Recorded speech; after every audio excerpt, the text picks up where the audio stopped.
Bonjour, de nouveau, nous continuons notre étude sur un zoom que nous sommes en train de faire sur la partie interne.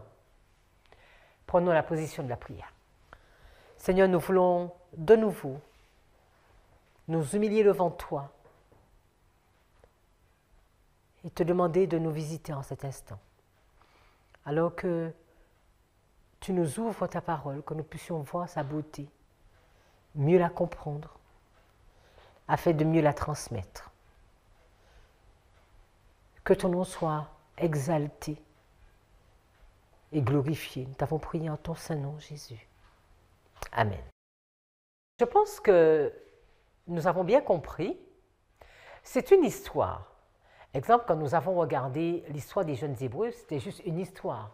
C'est l'histoire que nous retrouvons dans le chapitre 3 du livre de Daniel. On pourrait prendre cette histoire, c'est comme deux mains qui s'emboîtent. Et ici dire, ça c'est la partie externe, et là c'est la partie interne. Et comment ces deux histoires vont s'emboîter? Ce que je veux montrer, c'est que quand nous regardons le verset 44, où il est dit qu'il va avoir des nouvelles de l'Est et du Nord qui vont l'effrayer, il va partir avec une grande fureur. Quand nous avons placé le mot effrayé, quand nous avons placé ces deux expressions, effrayé et furieux, sous la ligne, nous ne devons pas penser que nous sommes des spectateurs, nous sommes également des acteurs. Parce que soit nous sommes dans la main droite, ou soit nous sommes dans la main gauche. Soit nous sommes avec Nebuchadnezzar, ou soit nous sommes avec les trois jeunes Hébreux. Nous allons prendre l'histoire d'Esther, soit nous sommes avec Aman, soit nous sommes avec Mardoché. Nous ne pouvons pas être spectateurs dans cette histoire. C'est l'histoire de l'humanité qui se joue. Et ce sur quoi je veux vraiment insister, c'est que quand le verset 44 et le verset 40 se défilent devant nous, l'Église adventiste est l'acteur principal. Les beaucoup qui tomberont, c'est le peuple de Dieu.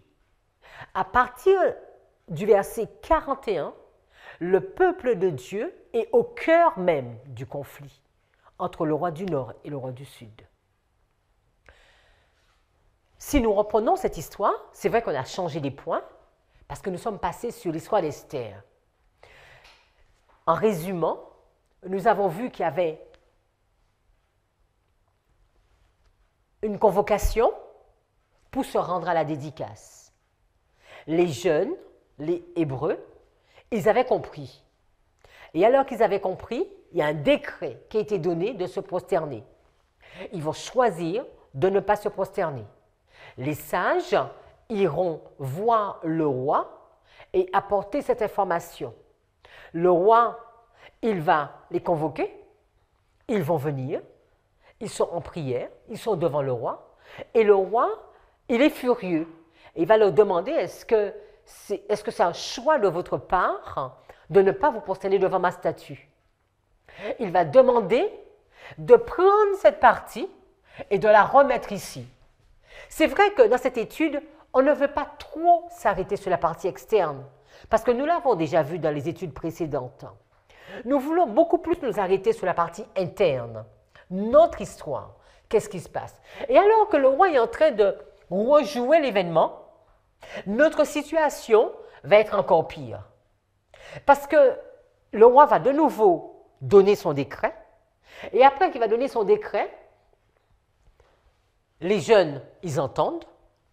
Qu'est-ce que les jeunes vont faire? Ils vont dire au roi, nous n'avons pas à te répondre dessus. Ils vont donner leur décision. Et de ce fait, le roi va être furieux. Et le roi va imposer, demander à son armée d'entrer en action, de lier les Shadrach, Meshach et Abednego, et de les jeter, d'exécuter son ordre, de les mettre dans la fournaise. Et là, il y a un changement qui se fait. Alors que c'est Shadrach, Meshach et Abednego qui devaient mourir, c'est l'armée du roi, une partie de l'armée du roi qui meurt. Prenons cette même histoire, ou bien cette même structure, Et maintenant, nous la plaçons dans une autre histoire, l'histoire d'Esther, l'histoire de Mardoché et l'histoire d'Aman. Nous avons vu la dernière fois la ligne externe. Et dans cette ligne externe, nous avons bien montré qu'il y avait un conflit entre Mardoché et Aman. Mardoché, hébreu, juif, et Aman, qui avait été élevé par le roi. Aman avait choisi et décidé que Mardoché devait l'adorer. Et comme Mardoché va refuser cette adoration, Aman va se dire, c'est trop simple. Je ne vais pas juste tuer Mardoché, mais je vais faire en sorte de tuer tout le peuple juif, tout le peuple de Mardoché. Et c'est là que ce décret va être mis en place afin de tuer les Juifs. Mardoché va comprendre l'histoire, Esther va être interpellée, un message va être donné. Et c'est ce que nous voulons regarder dans cette partie. Avec à chaque fois des textes à l'appui pour nous montrer que nous ne modifions pas l'histoire, mais que la structure elle est bien posée. Et ici, c'est Mardoché. Mardoché peut être représenté par toi, par moi. Mardoché, c'est celui qui choisit, envers et malgré tout, de rester fidèle à son Dieu. C'est Mardoché qui comprend. Et c'est même Mardoché qui va aider Esther à prendre la bonne décision. Si nous regardons cette histoire, Aman va être élevé par le roi. Et nous pouvons comprendre, dès le moment où Aman est élevé, Mardoché comprend. Mardoché comprend cette histoire et ce qui va se passer. Nous sommes ici. Mardoché comprend. Alors, je vous invite à aller avec moi à la diapo 37. Nous savions déjà au préalable que le peuple s'était retrouvé en Perse, donc après la tête d'or. Nous sommes dans cette deuxième partie, l'empire des Mèdes et des Perses. Et dans cet empire, c'est à ce moment-là que cette histoire se passe. Au préalable, c'était l'histoire de la tête d'or. Et ils se sont retrouvés ici parce que, à plusieurs reprises, ils ont refusé d'obéir à l'ordre de Zacharie. Parce que Zacharie, c'était le prophète qui avait été envoyé pour demander au peuple de l'Éternel de quitter Babylone, de sortir de Babylone. Une vingtaine d'années après le décret de Cyrus, Darius en promulgua un deuxième tout aussi favorable que le précédent. Ainsi, dans sa miséricorde, Dieu suscita une nouvelle occasion pour les Juifs de regagner leur patrie. Il avait prévu les temps fâcheux du règne de Xerxès, la suérus du livre d'Esther, ce que nous étudions actuellement.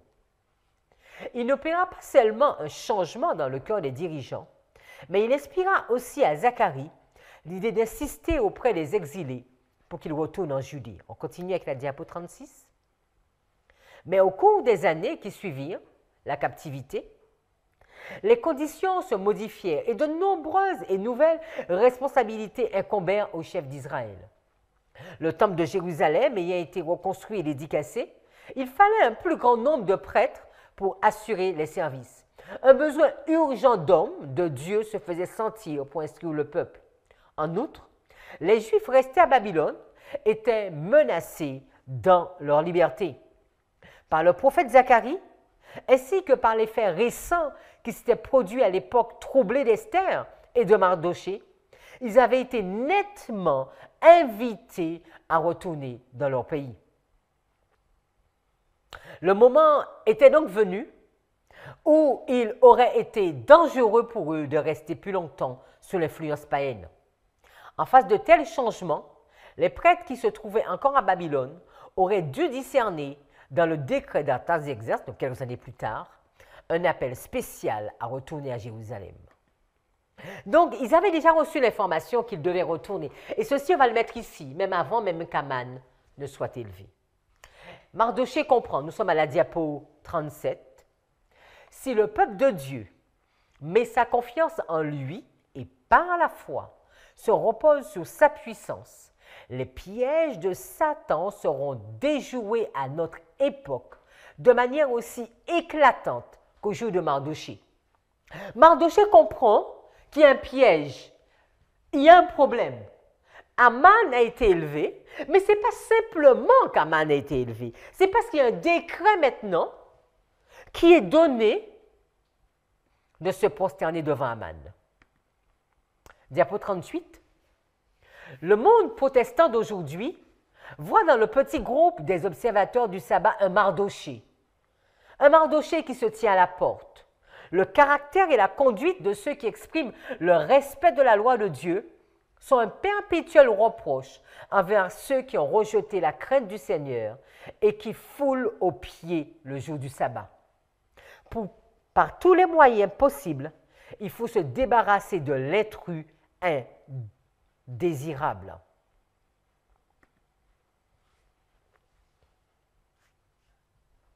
Mardochée refuse de se prosterner. Il a choisi ici de rester fidèle à son Dieu. Et qu'est-ce qui va se passer? Nous l'avons déjà vu lors d'études en externe. Mais il y a les serviteurs du roi, les serviteurs d'Aman, qui vont donner une information à Aman. Et quand nous regardons, cette information, nous la trouvons dans Esther 3, les versets 1 et 2. Esther 3, versets 1 et 2, je vous invite à regarder avec moi, à lire avec moi. Esther 3, 1 et 2. Nous sommes à la diapo 39. Après ces choses, le roi Assuérus promut Aman, le fils d'Amédatha, l'Agagite, et l'éleva, et plaça son siège au-dessus de tous les princes qui étaient avec lui. Et tous les serviteurs du roi qui étaient à la porte du roi s'inclinaient et montraient du respect envers Aman, car le roi l'avait ainsi commandé à son égard. C'était un décret. Mais Mardochée ne s'inclinait pas ni ne lui montrait aucun respect. Face à ce décret, à l'appel à l'adoration, Mardochée répond. Et Mardochée répond en disant « Je ne vais pas me prosterner devant toi. » Parce que ce n'est pas que je ne vais pas te donner du respect dans le sens que je ne ferai pas l'action que tu me demandes, c'est que je ne veux pas te vénérer. Je ne vais pas t'adorer. Je ne vais pas te donner la place qui est due qu'à Dieu seul. Si nous devons faire un parallèle, c'est la même chose. Il y a le décret de Nebuchadnezzar qui est ici. Les jeunes, ils comprennent. Et maintenant, les sages, ils vont donner une information au roi, de même que les sages, de même que les serviteurs vont donner une information à Aman. Et c'est quoi l'information qu'ils donnent? Mardochée ne veut pas se prosterner. Les jeunes ne se sont pas prosternés, les 3 Hébreux ne se sont pas prosternés devant la statue. C'est la même histoire. Nous sommes à la diapo 40. Dans tous les siècles, l'Esprit du Christ était en eux, a fait des véritables enfants de Dieu la lumière de leur génération. Joseph fit resplendir sa lumière en Égypte. Par sa pureté, sa bonté et son amour filial, il représenta le Sauveur au milieu d'une nation idolâtre. Les Israélites, au cœur sincère, qui d'Égypte firent route vers la terre promise, furent, durant leur exode, des lumières pour les nations environnantes. Ils révélèrent Dieu au monde. Daniel et ses compagnons à Babylone, Mardochée en Perse, projetèrent d'éclatants rayons de lumière au milieu des ténèbres de 2 cours royales. On continue. De même, les disciples du Sauveur doivent faire connaître la miséricorde et la bonté de Dieu à un monde plongé dans l'obscurité et qui ne le connaît pas. En voyant leurs bonnes œuvres, Plusieurs seront amenés à rendre gloire au Père céleste parce qu'ils comprendront alors que c'est un Dieu digne d'être loué et imité qui se tient sur le trône de l'univers.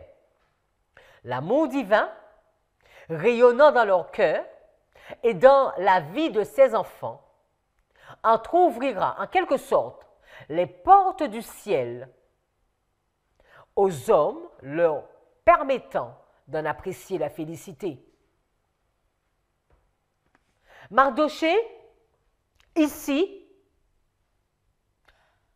à travers son comportement, va démontrer qu'il a déjà une décision antérieure qui a été prise. La décision de rester fidèle à Dieu. Et si Mardochée va continuer à persister, et si nous regardons le texte dans Esther chapitre 3, nous sommes toujours au livre d'Esther, et les versets 4,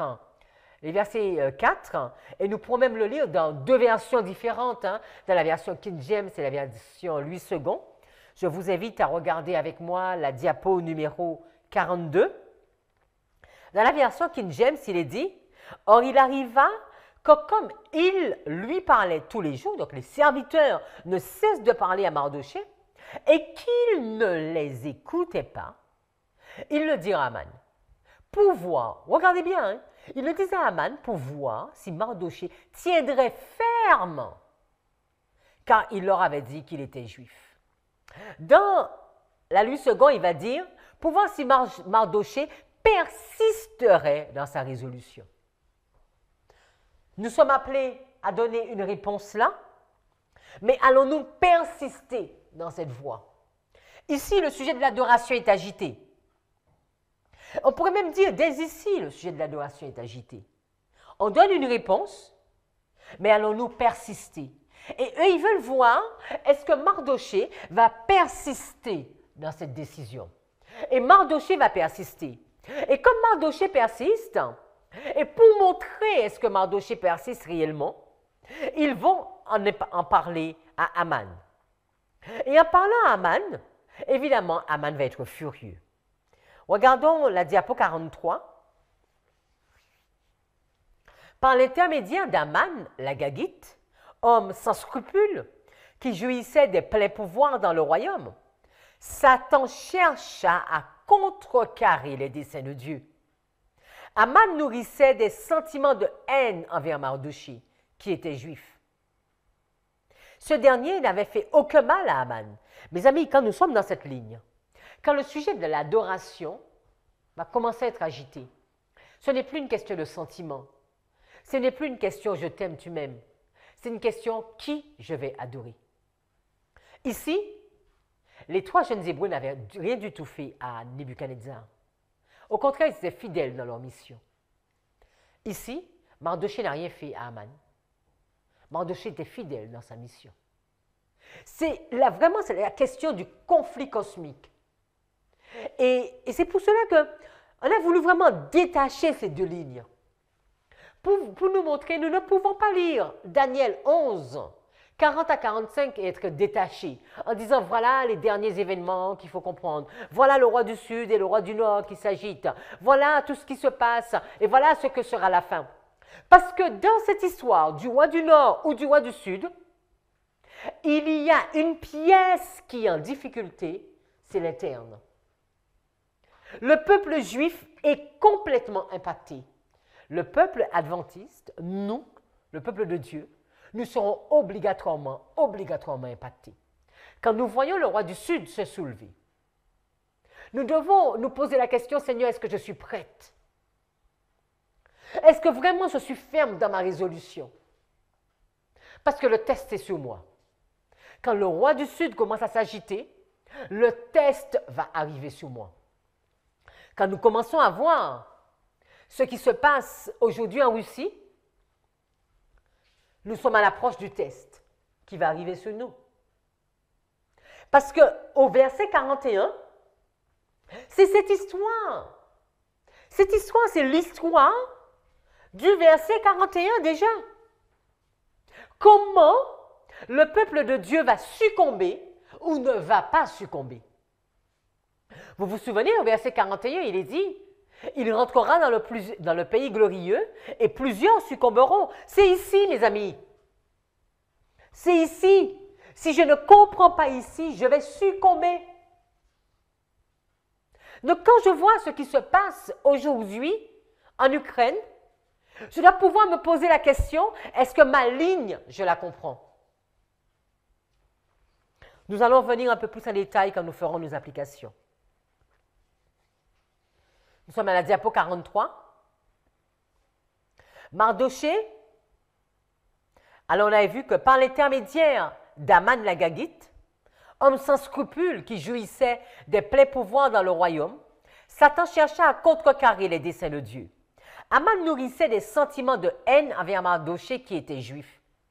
Ce dernier n'avait fait aucun mal à Aman, mais il avait refusé de lui témoigner de la vénération. Ellen White emploie un mot fort, de la vénération. Aman dédaigna de porter la main sur Mardoché seul. Il voulait détruire le peuple de Mardoché, tous les Juifs qui se trouvaient dans tout le royaume d'Assuérus. Au fur et à mesure que nous avancerons dans l'étude, nous pouvons voir qu'il y a deux parties. Là, c'est de local et là, c'est mondial. Vous vous souvenez, dans l'histoire des Hébreux, c'était dans la plaine de Dura, ça se passait. Même le roi ne l'avait pas vu, qu'il ne s'était pas prosterné. Mais vous vous souvenez également que le roi Nebuchadnezzar, c'était le roi de l'univers. Donc, ils vont être emmenés à avoir des flashs sur le roi de l'univers. Il en est de même dans cette histoire. Mardoché, c'est une affaire qu'il a avec Aman. Mais Aman ne veut pas faire juste entre Mardoché et lui. Aman veut que cela devienne vraiment un sujet important et que tous les Juifs soient impactés. Et le texte nous le dit bien. Alors, quand nous ferons les applications, nous verrons que nous le voulions ou pas, nous serons tous, absolument tous, impactés. Nous continuons, nous sommes à la diapo 44. Le décret qui va être promulgué contre le peuple de Dieu, écoutez bien, ressemblera beaucoup à celui d'Assuérus contre les Juifs au temps de la reine Esther. L'édit du roi des Perses avait été le fruit de la malice d'Aman contre Mardoché. Non que ce dernier lui ait fait du mal, mais parce qu'il avait refusé de lui rendre des honneurs qui n'étaient dus qu'à Dieu seul. La décision du roi contre les Juifs reposait sous de faux prétextes. Et nous allons voir, après, je vous disais que quand on arrive ici, il y a un changement. Il y a un changement ici. Et le texte nous dit, à la fin, « Mais ce complot d'Aman fut déjoué grâce à une puissance adverse qui règne parmi les enfants des hommes. » Mardoché persiste et Mardoché prie. Revenons, résumons. Aman est élevé, Mardoché comprend la situation, Mardoché choisit et refuse de vénérer, d'adorer et de se prosterner devant Aman. Cette information, véhiculée par les serviteurs, remonte à Aman. Et Mardoché persiste. Aman maintenant le voit. Et Aman voit la décision qui a été prise par Mardoché. Et Aman devient furieux. Et alors que Aman est furieux, il va voir le roi et va dire au roi, voilà, il y a un problème. Parce qu'il y a certaines personnes dans ton royaume qui sont contre toi. Le roi ne va pas vérifier les informations. Et Aman va inviter le roi à prendre une décision contre ce peuple. Le roi va lui dire, ce peuple est à toi. Fais comme bon te semble. Et Aman, maintenant, va écrire ce décret. Les amis, c'est la même histoire. Mardoché comprend de nouveau. Et maintenant, Mardoché comprend encore plus. Mardoché sait qu'il est en problème, qu'il est en difficulté, mais que son peuple, tout son peuple est en difficulté. Regardez avec moi à la diapo 45, Esther 4, les versets 1 à 3. Il est dit, lorsque Mardochée s'aperçut de tout ce qui avait été fait, donc Mardochée qui comprend, Mardochée déchira ses vêtements, se couvrit de sacs et de cendres, et alla par la ville et cria d'un cri grand et amer. Verset 3. Et dans chaque province, partout où le commandement du roi et son décret parvint, il y avait grand deuil parmi les Juifs. Est-ce que vous voyez? Nous étions du côté local, nous sommes passés du côté mondial. Et maintenant, ici, Mardochée comprend. Maintenant, c'est tout un peuple juif qui comprend. Un peuple juif entend. Et le peuple juif en deuil. Et pousse de grands cris. Diapo 46. Le décret qui frappera finalement le reste du peuple de Dieu sera tout à fait semblable à celui qui était promulgué par Assuérus contre les Juifs. C'est la même chose qui va nous arriver. Aujourd'hui, les ennemis de la véritable Église voient dans le petit groupe qui garde le commandement du sabbat une sorte de Mardochée assis à la porte. Peut-être qu'au début, il y aura un problème juste avec quelques personnes. Nous savons que quand nous irons à notre ligne, que tout commencera par les États-Unis. Mais le problème arrivera en France. Le problème arrivera en Guadeloupe, en Martinique. Haïti, Tahiti, en Europe, partout dans le monde. Maintenant, ce n'est pas seulement Mardochée qui comprend. C'est tout un peuple qui comprend. Mais Mardochée ne va pas s'arrêter là. Et Mardochée va donner les formations à Esther. Parce que Esther n'a pas cette information.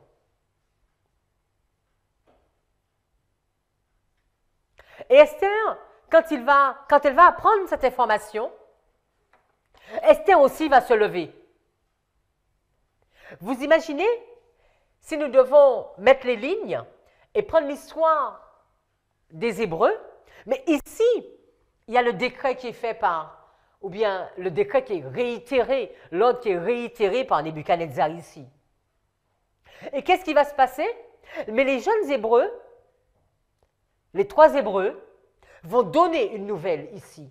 Et ils vont dire, nous n'avons pas à t'expliquer notre choix. Et Esther ici va également donner une nouvelle. Esther va se mettre en jeûne et en prière. Et Esther va venir. Après ces 3 jours de jeûne, et Esther va également donner une nouvelle. Juste sa décision, c'est déjà un message. Parce que c'est une question de vie ou de mort pour Esther. Regardons ce texte et ce qu'Esther va dire. Nous sommes à la diapo 47. Esther 5, verset 1. Or, il arriva qu'au 3e jour, Esther se revêtit de son vêtement royal et se tint dans la cour intérieure de la maison du roi, face à la maison du roi.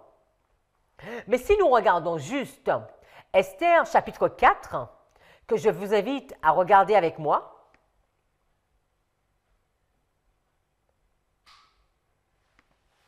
Esther chapitre 4, nous sommes au verset 17, ou bien plus précisément au verset 16, il va être dit, « Va rassemble tous les Juifs qui se trouvent à Suse, et jeûnez pour moi sans manger ni boire pendant 3 jours, ni la nuit ni le jour. Moi aussi je jeûnerai de même avec mes servantes, puis j'entrerai chez le roi malgré la loi. Et si je dois périr, je périrai. » Ici, Esther a pris sa décision. Si je dois mourir, mais je vais mourir. Les Hébreux, ils formalisent leur décision. Si nous devons entrer dans la fournaise, nous rentrerons dans la fournaise. Mais si nous regardons bien, les amis, ce ne serait pas l'étude d'aujourd'hui, mais si on pouvait tirer l'histoire d'Esther, et en tirant l'histoire d'Esther, montrer les 2 décrets, donc ce serait une autre histoire, on pourrait voir que Esther a pris sa décision ici. Parce que Mardochée comprend, mais Esther va comprendre ici. Esther va avoir le même message que Mardoché. Shadrach, Meshach, Abednego, ils ont la même vision. Le même message, le même but, le même projet. Esther, Mardoché, le peuple juif ont le même message, la même mission, la même vision. Nous ne nous prosternerons pas devant toi.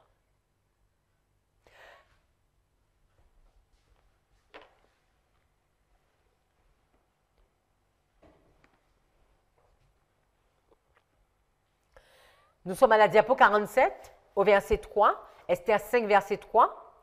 Et le roi lui dit, « Que veux-tu, reine Esther? Et quelle est ta requête? Elle te sera donnée, et même jusqu'à la moitié du royaume. » Donc ici, nous sommes la première fois où Esther va se présenter devant le roi. Et qu'est-ce qui va se passer? Certainement, vous connaissez l'histoire. Nous sommes à Esther chapitre 5. Après quoi? Aman va être très heureux. Parce qu'Aman va dire, mais j'ai tout. J'ai absolument tout. Et Esther même m'invite à venir déjeuner avec le roi. Et je suis le seul à être invité. Mais Aman va dire quelque chose dans Esther chapitre 5. Il va dire, mais j'ai un problème. J'ai un problème parce que quand je passe, il y en a quelqu'un qui ne veut pas se prosterner devant moi. Et là, nous pouvons le voir dans Esther chapitre 5, verset 9. Il est dit, Aman sortit ce jour-là, donc la première rencontre, joyeux et le cœur content. Mais lorsqu'il vit à la porte du roi Mardoché, qui ne se levait, ni ne se remuait devant lui, il fut rempli de colère contre Mardoché. Donc, Aman, il est furieux, il est rempli de colère. Il a déjà mis son décret. Mais Mardoché ne bronche pas. Mardoché a décidé, l'adoration sera seulement à mon roi. Et Aman, il est furieux de voir ce comportement. Et qu'est-ce qu'il va décider, Aman? De faire monter un gibet pour Mardoché, afin de pendre Mardoché. Et il y aura un changement qui va se passer ici. De même que pour les jeunes Hébreux, il y a eu un changement. Vous vous souvenez? Ils vont rentrer dans la fournaise. Et là, il y a le quatrième qui va les rejoindre. Et là, alors que Mardoché doit être pendu, mais Mardoché va être élevé. Et alors que Mardoché est élevé, Esther va se retrouver à cette deuxième rencontre avec le roi. Et Esther va plaider pour son peuple. Et alors qu'Esther plaide pour son peuple, le roi va être furieux et le roi va imposer d'exécuter Aman. Et ici, il y aura la solution, la délivrance pour le peuple, parce qu'il y aura le deuxième décret afin de permettre au peuple de se défendre. Regardez avec moi la diapo 48. Esther qui est devant le roi. Esther avait à faire face à une crise telle qu'il fallait prendre une décision rapide. Mais elle savait, ainsi que Mardoché, que si Dieu n'intervenait pas puissamment en leur faveur, leur démarche resterait vaine. Esther passa donc une partie de son temps en communion avec Dieu d'une manière toute particulière. Ici, les amis, il y a une notion de foi. Comme nous l'avions vu pour les trois Hébreux, la diapo 51, mais les machinations de l'ennemi furent déjouées par la puissance qui règne sur les enfants des hommes. Dans sa providence, Dieu avait élevé au rang de reine de l'empire médo-persan Esther, jeune juive qui craignait le Très-Haut. Mardoché était l'un de ses proches parents. Désespérés, ils décidèrent d'en référer à Xerxès pour qu'il intervienne en faveur du peuple juif. Esther devait essayer de se présenter chez le roi en tant qu'intercesseur. Qui sait, si ce n'est pour un temps comme celui-ci que tu es parvenu à la royauté, lui déclara Mardoché. Esther avait à faire face à une crise qui demandait une action rapide et décisive. Mais elle et Mardochée comprirent que si l'Éternel n'agissait pas puissamment en leur faveur, leur intervention demeurerait vaine. C'est pourquoi Esther passa une partie de son temps en communion avec Dieu, source de sa force. Va, ordonna-t-elle à Mardochée, rassemble tous les Juifs qui se trouvent à Suse et jeûnez pour moi sans manger ni boire pendant 3 jours, ni la nuit ni le jour. Moi aussi je jeûnerai de même avec mes servantes. Puis j'entrerai chez le roi malgré la loi. Et si je dois périr, je périrai. Ici, Mardochée comprend. Esther agit. Nous aussi, nous avons besoin de comprendre les événements qui se passent aujourd'hui. Nous avons besoin de comprendre notre histoire. Afin de savoir, les amis, que le sujet de l'adoration va être agité. Quand Mardochée est élevé, le décret n'est pas prononcé. Quand la statue est en construction, le décret n'est pas prononcé. Mais les Hébreux comprennent qu'ils vont devoir faire face à ce sujet. Mardochée comprend qu'il va devoir faire face à ce sujet. Quand nous voyons le roi du Nord et le roi du Sud en action, nous savons que nous allons devoir faire face au sujet de l'adoration. Ce sujet, comme je l'ai déjà dit, nous ne pouvons pas être des spectateurs, parce que nous sommes acteurs. Resterons-nous debout ou serons-nous parmi les plusieurs qui succomberont? Ce n'est pas, souvent on pourrait penser, mais pourquoi certains tiendront et d'autres pas? Ce n'est pas un jeu. Les amis, ce n'est pas une loterie, c'est un choix. Mardochée a choisi. Esther a choisi. Méshak, Shadrach, Abednego, ils ont choisi. C'est un choix. C'est un choix que je choisis de mourir. Je choisis d'aller jusqu'au bout. Peu importe. Je choisis de tout perdre. C'est mon choix.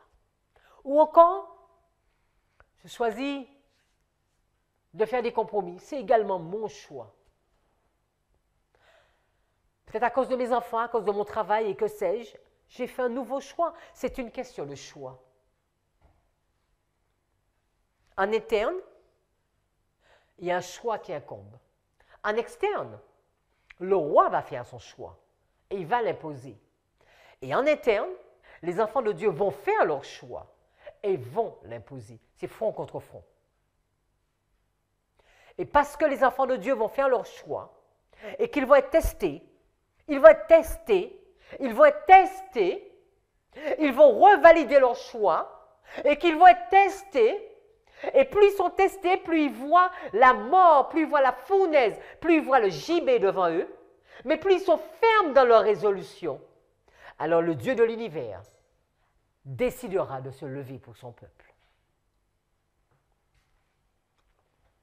Certains mourront, d'autres resteront vivants, mais ils auront tous le même but, la même vision, même objectif. Seigneur, nous nous prosternerons devant toi. Quel est notre choix? Quel choix avons-nous fait dans cette histoire? Parce que la délivrance arrive juste à la fin.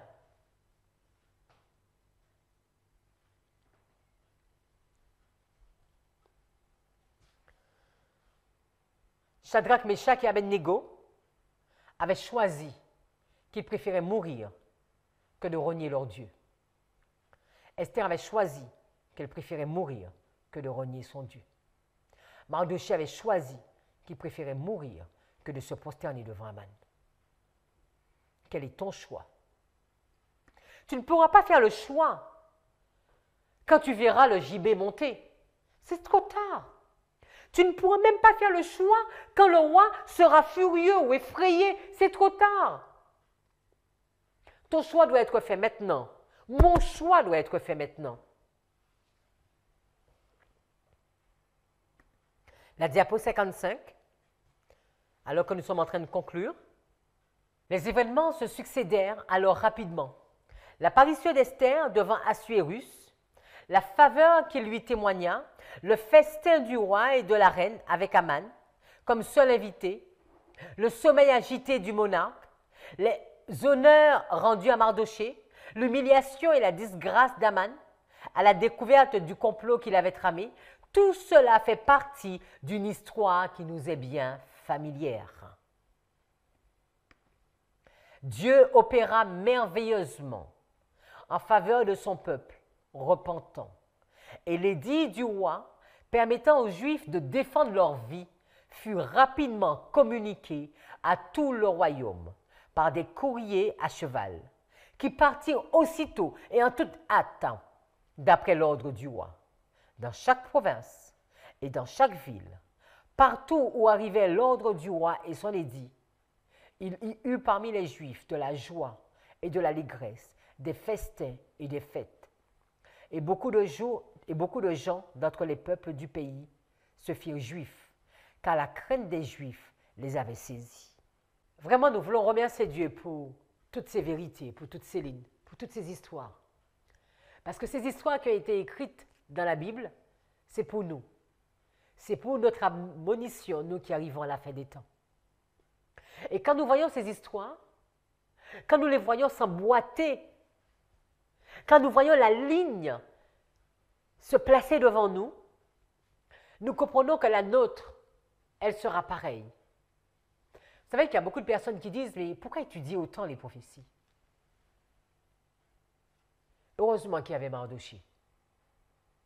Parce que Mardochée pouvait comprendre. Vous savez, quand vous regardez Matthieu 25, il y a une sentinelle qui crie.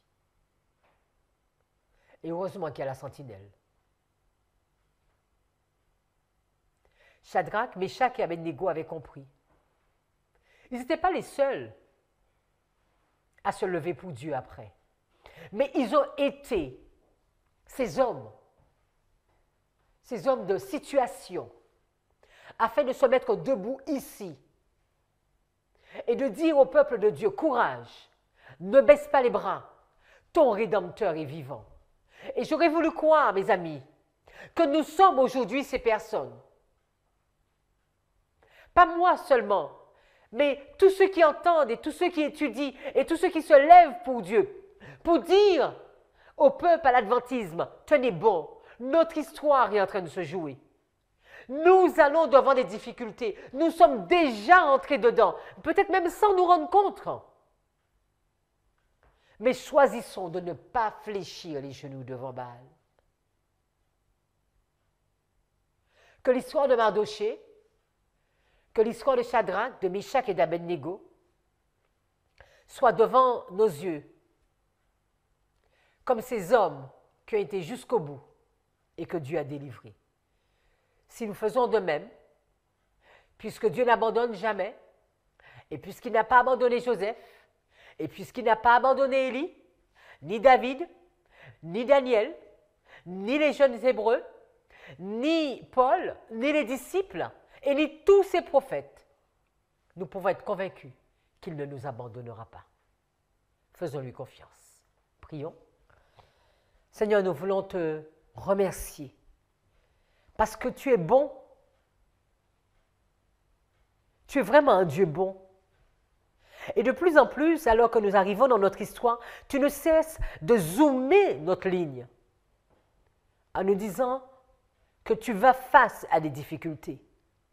Mais si tu choisis de rester fidèle, si tu choisis de soumettre ta volonté à ma volonté, si tu prends ce choix, si tu fais ce choix, mais toi, Dieu, tu valides ce choix du haut du ciel, tu le scelles et tu t'engages à rester debout à nos côtés. Seigneur, trop souvent, nous sommes hésitants, nous ne savons même pas où nous en sommes avec toi, alors que tu nous dis, tu dois choisir. Nous voulons vraiment choisir, mais véritablement comprendre le C, le H, le O, le I, le S, le I et le R de ce verbe choisir. Nous voulons vraiment peser chaque lettre